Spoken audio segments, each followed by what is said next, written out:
was almost level with the front door when I heard a noise. It sounded sort of like children squealing or screaming. I thought it was a child chasing another child and then trying to escape out the front door, and then one of them catching up with them before they could get out the door and then falling against each other and slamming it.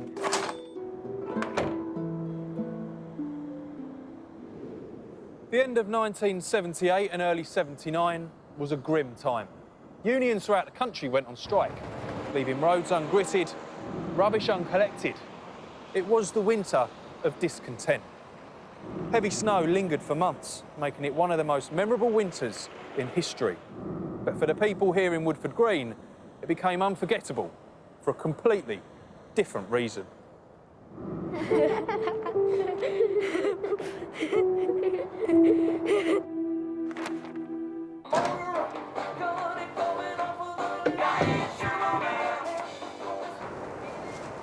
Mummy, do we have to go to school today? Yes, you do, darling. But it's perfect to make snowmen. Oh, I know, but that's no reason for you not to go to school.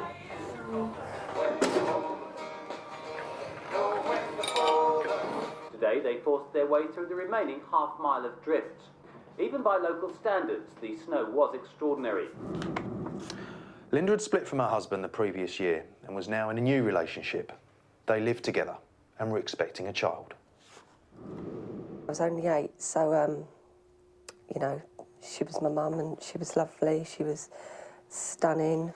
I don't have any memories of any unhappiness at all. Obviously, I missed my dad, as all young children do. They never like going for a breakup, but as far as breakups went, it wasn't, you know, we still used to see my dad. And then, obviously, once we found out she was pregnant, I remember the day that they told us, and we was absolutely over the moon. We'd never had a cross word, let me tell you that. She was a good kid, no trouble, very feeling for people. And anyone who met her liked her. She was a kind, loving little girl. Although this was 30 years ago, we have a clear picture of what happened that day.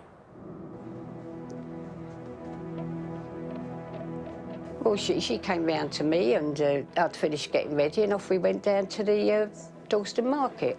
We see the shoe shop with a salon. Oh, Mum, what about those? Oh, yes, yes. Right, yeah, try them on. Try them on. Lovely. Oh, they are, Yes. aren't they? Right, you've got the shoes. Anything else you need before you go home? No, I shouldn't really. I've already spent so much.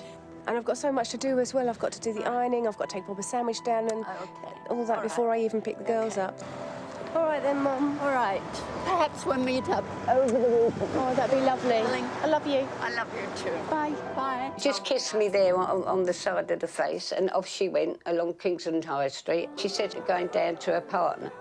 And she carried on down to Bethnal Green Road where he had a store. Great.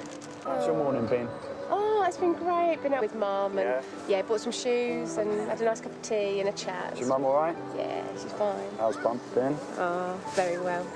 Anyway, I better go. I've got so much to do before I go and get the girls. Bye. Bye.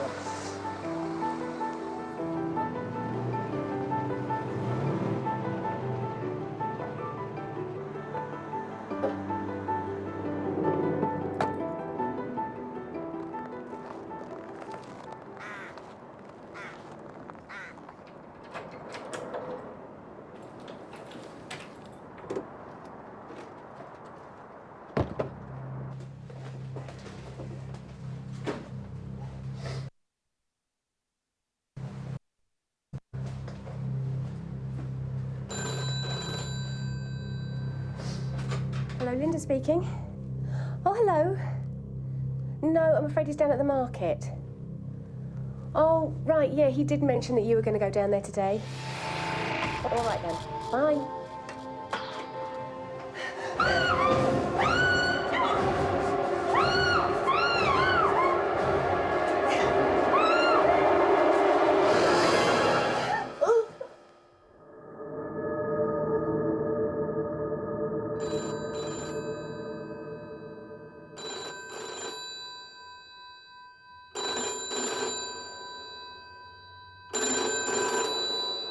she didn't arrive to pick us up from school. As she'd said, as I'd left in the morning, you know, I'll see you at 3:30.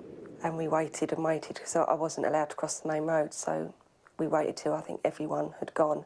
I was worried, as you do as a child. If one of your parents don't turn up, then you do have that horrible sick feeling in your stomach that something's happened because they're never not there. Police put the time of death somewhere between 2:40 and 3 p.m. because there were 2 phone calls. One was answered and one wasn't.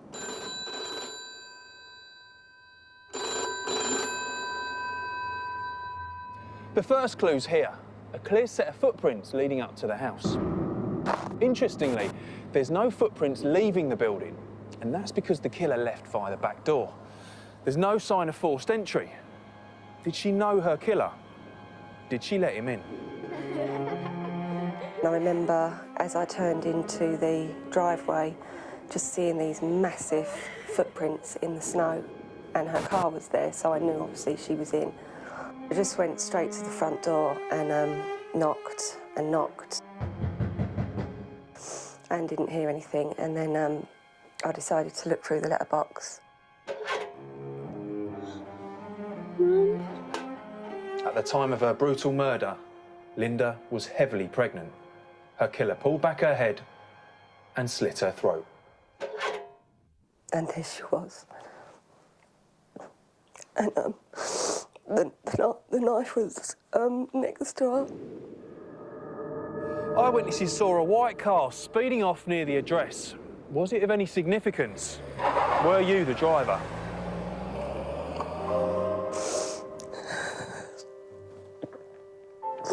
And I just didn't know why or how someone could do that. What could she have done? What could she have done? Pregnant, who could do that to a pregnant lady? There's not a day or a night goes by I don't think of her, and I only wish I'd been there to help her, and I wasn't. I wasn't there to help her when she needed me. Why was Lynda Farrow murdered? Was it an opportunist? A contract killing? Was she killed by someone she knew? Tonight, we need the truth.